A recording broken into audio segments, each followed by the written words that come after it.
You got time for me to tell you a story? I'm gonna tell you a story right now. A story about a man.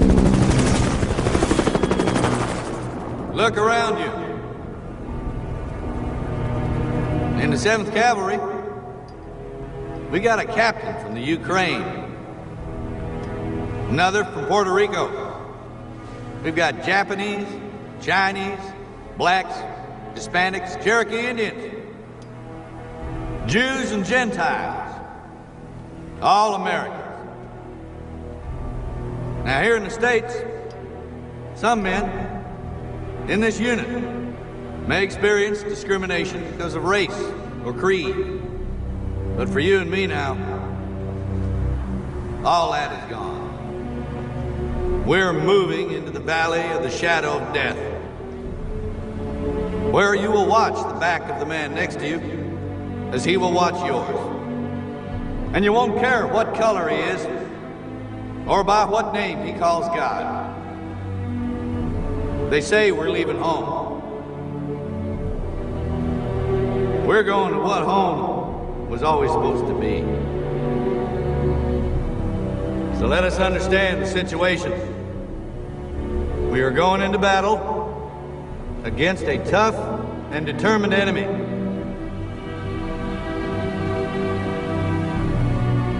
I can't promise you that I will bring you all home alive. But this, I swear, before you and before Almighty God, that when we go into battle, I will be the first to set foot on the field, and I will be the last to step off, and I will leave no one behind. Dead or alive, we will all come home together. So help me God. You got time for me to tell you a story? I'm gonna tell you a story right now. A story about a man. I haven't written in a while because we haven't done a lot to write about until recently. We hit a guy, I don't remember his name. He was a member of the same bunch that hit the World Trade Center. He had a beard that was long and dyed red. We eased up, and as I was putting the charge on his door, he opened the door. We cleared the house and took him with us. Then in a few days, I was sitting outside talking to my son on the satellite phone when a rocket hit a wall about 50 yards from me.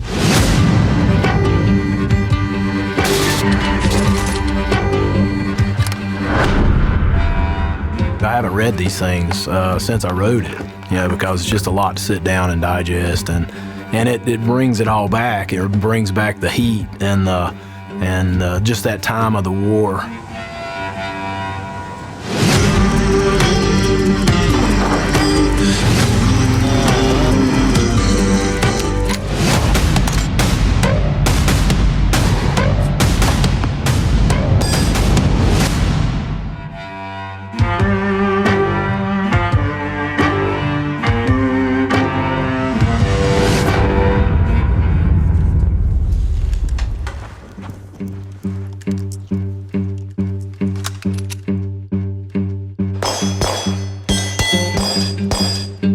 I grew up, honestly, you watch Clint Eastwood, John Wayne, John Rambo. I thought, wow, that's what I want to be like that guy. Move, move! Get down in the mud!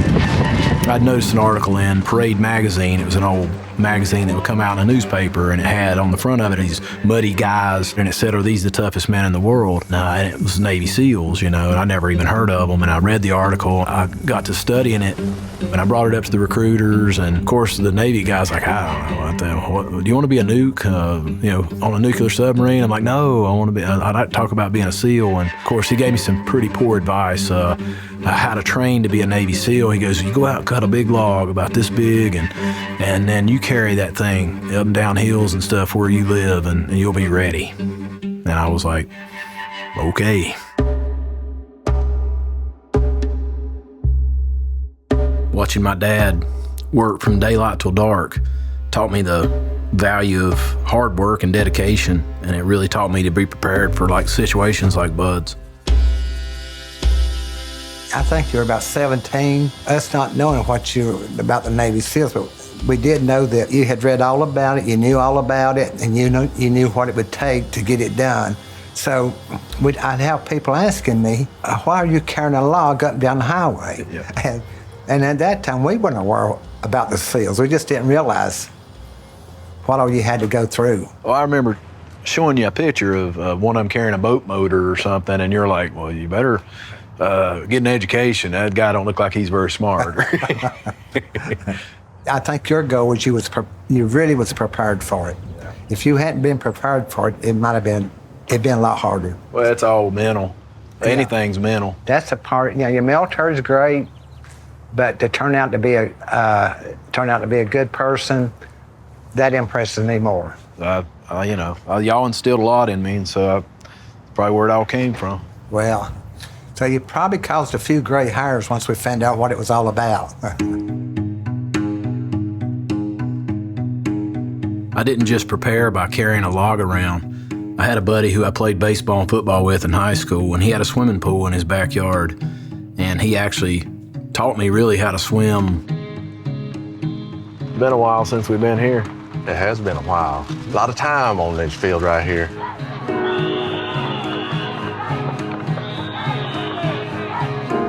Remember that game at East High?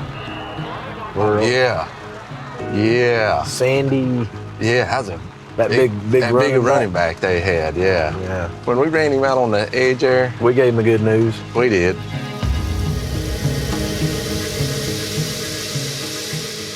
Talking about swimming, you remember you diving in that pool? Cracked my head on the bottom. You bounced completely out of the water. Well, Randall was right there, and I come up. Yeah. And I said, I think I hit my head. It was blood down my face. Everywhere. And he looked sad and he goes, you'll be all right. Had a lot of good memories right here. Yeah, we had a good time. We really did.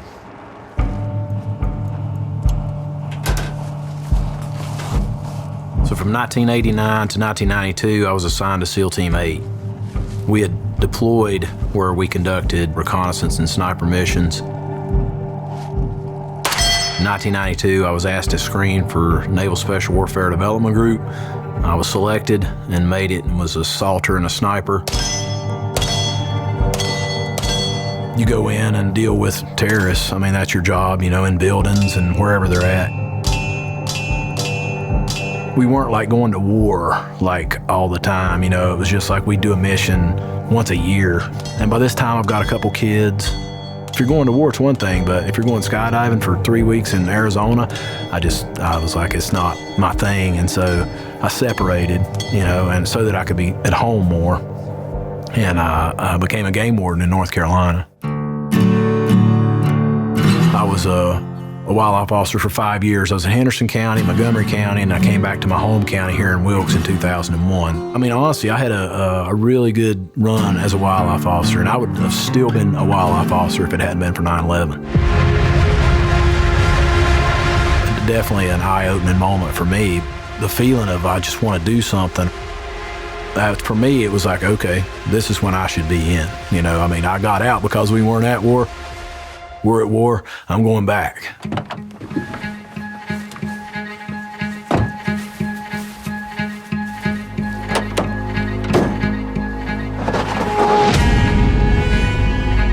I was on the phone probably within 3 days after 9/11, and I'd call back Dev Group. I called a buddy of mine who was still there, and I was like, hey, I said, look, I want to come back, and he said, okay, cool. Go back through Green Team, the whole 9 yards, and I was just like, all right, I'll do it, But my friend that I was talking to, he was with the Army Special Mission Unit in Somalia in Black Hawk Down. He was one of the 4 SEALs that were there. He goes, you should go try out for the Army Special Mission Unit. He goes, you're good at that kind of stuff.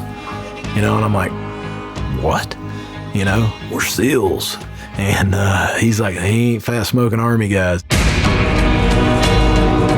I called the recruiter, and the recruiter's like, okay, well, what unit are you in, And I'm like, well, I'm not in a unit. I'm a wildlife officer in North Carolina. And he goes, well, son, you got to be in the military, So I'm like, okay.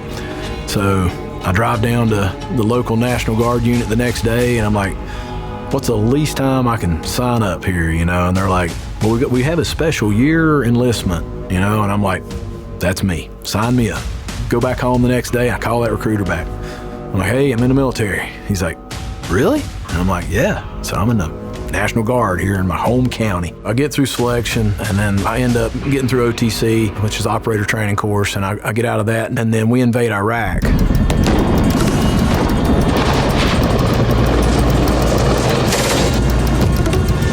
We do a desert mobility, a couple thousand kilometers. It's one of the longest desert mobilities since World War II. Basically, you know, causing diversions and making the Iraqis think that they were being attacked. They thought it was an army, and it was 60 of us. You know, we were creating havoc. Every mission, you're in a close combat with somebody, whether it's with your hands or with weapons. So it's a constant, hey, it's a fight. When you go through that door, it's a fight with whoever's in that house. Our mission was basically, we had paid mercenaries coming across the border, and they'd come in and kill coalition troops. So our job was to hunt them down. They would come across platoon strength with machine guns, RPGs, and they would take a house and kill the adults and rape all the kids. I mean, that's what they did, and then kill the kids. And so, but we didn't know this early in the rotation until one night we caught them before they could do all that, and then killed them all. It's one of those missions, and these guys rolled across the border. They were getting close to a house, and they put a couple guys out into an area. So we come in, they start firing at us on little birds. I go and I look around the side of this mud hut that's there, and I can see where they're saying he's at. And so I'm watching where they're saying he's at, and then I see movement. He steps out of like a doorway of this mud hut with a PKM, and he's firing. And he's got the belt over his hand, and he just looks like Rambo. I remember, you know, almost like he's 20 yards. So I come up to shoot at him, and a round hits me through the chest, you know, right above my plate, you know, so it drops this arm, and I'm taking a lot of rounds, so I just dive in this hole of water that's right there, you know. So I'm under the water, and I'm just like, oh, man, you know. Son of a gun. And the first thing I thought was, man, I think, all right, I guess, God, this is probably it, you know, so, you know, take care of my family, you know, that's what I'm, you know. But then I'm like, man, that's going to ruin my bow season if I make it, you know, because, you know, I know my arm's paralyzed, you know, I can't move it, you know, and I'm all jacked up. Anyway, they end up capturing the guy outside the gate, and I sit there for a while in that water just waiting on him to come back, you know, and because everybody's just like, they think I'm dead. You know, everybody, the guy that was with me, just like, he goes, dude, I thought I saw him shoot your head off. So I went up to a new guy. I'm like, hey, man, I said, I've been shot. I need you to help me out here, you know. And he's like, where? And I'm like, right here, you know. And he's like, oh, man. And so he's like, okay, you're not bleeding too bad here. And he goes around the back, and he's like, oh, my God. And I'm like, what? He goes, you got a huge hole in your back. And I'm like, well, put something in it. And I end up walking out to the helicopter, got on a helicopter, and flew out. So you really look at the world like it's a gift. Every day's a gift. I mean, honestly. I mean, you don't survive getting shot with a PKM, to be honest with you. So I retired from the military in 2013, and I started doing contract work. I had a chance, my son, he actually got to come up, and we did a few missions together. I was super proud of him, and it was fun to do. Every minute I was thinking that something could happen, and that would be it. And, you know, and I pushed him toward college, and, you know, I heard college is awesome, you know, and I totally pushed him that way, and he decided that he wanted to go this route, and so I'm a proud father. It's kind of what you do around here. I started when I was young. My uncle, he would come down and he would hunt like every weekend, you know, and so I would see him when he would come, and he would hunt the mountain behind our house. And so, and then once I did it a couple times, that's all I wanted to do was hunt, trap, fish. from when they were small. I mean, very small. I'd take my kids almost on everything I would do. You know, they'd trap with me, they would hunt with me, they'd fish with me, whatever I was doing. Now they're older, you know, and now I have grandkids, and so I get to worry about getting them ready. If you don't pass it down, what's the use? So I really look forward to passing it on to the next generation.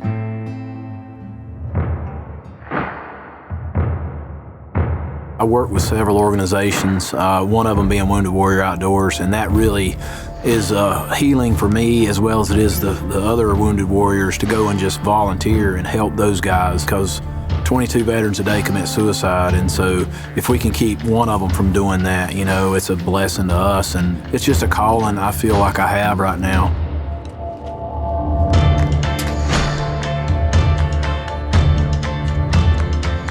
I also work with a couple of organizations that do child rescues all over the world. We'll get a call sometimes and you got to go and deal with bad people, and so that's a good way to have to get that aggression out, you know, that we still have. I mean, I'm getting older, you know, but still, you still want to go do some good in this world, and so I feel like that's about as good a stuff as you can do is rescuing kids.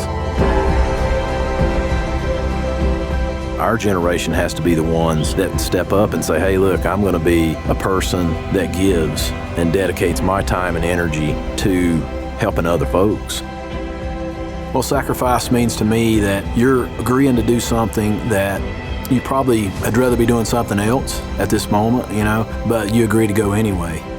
People that go and work in a factory all day long and they come home and they don't pursue their dreams because they've got a family and they're actually having to make a living and support their families and all that. To me, that's kind of like my dad. He did that. That's a huge sacrifice to that, put everything on hold because of your family. Invited to go up on a thrill-seeking practice run along with a special guest for the ride of a lifetime from Stewart Air National Guard Base.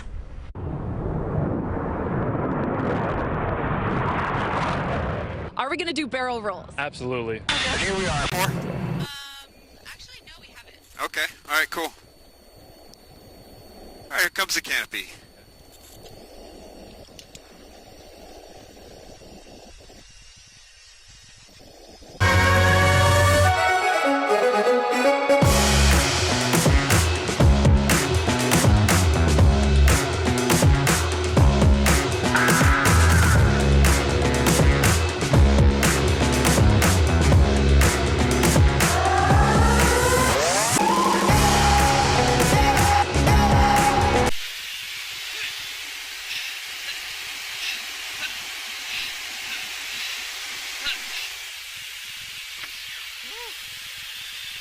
Around 4 o'clock, and there's more coming tomorrow.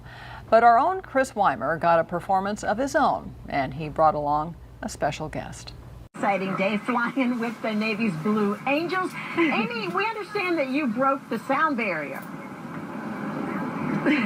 Yes, I had a couple of goals when I went up with the pilot. I said I'd like to break the sound barrier. I'd like to pull some real G. Of course, we're talking about the Blue Angels, the Navy's amazing demonstration team, and today, your News Channel 3 military reporter Stacey Davis, we're all looking forward to this, got to take a ride. Check this out.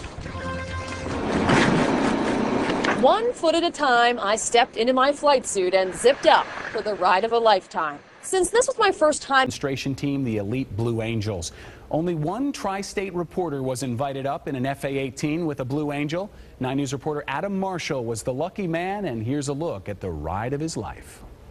Angels, our very own Megan Perry, got to ride along with them for a sneak peek of the action.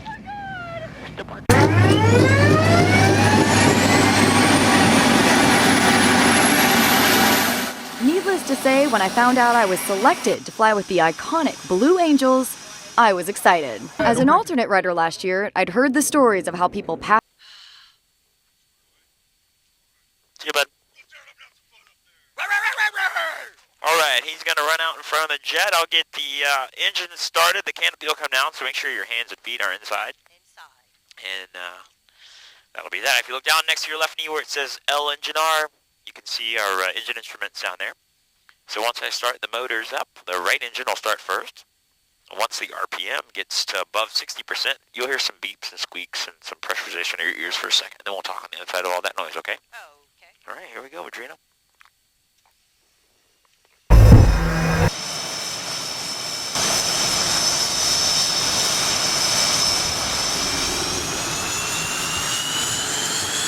Correct that.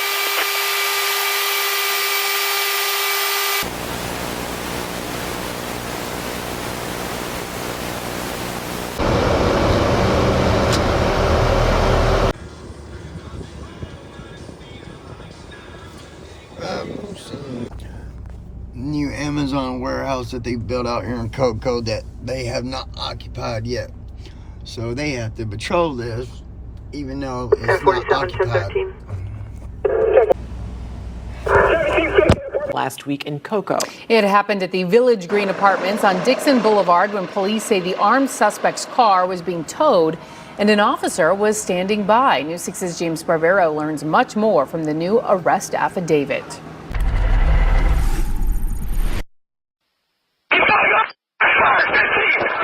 One week after Cocoa police say Officer Clyde Hilliard radioed shots fired, a wounded tenant of the Village Green Apartments is out of the hospital and now in the custody of the Brevard County Jail. I just went in and I saw him. He has had surgery.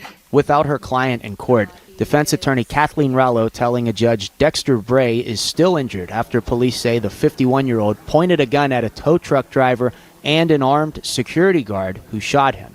He's not mobile. He has an entire rod down his leg. A new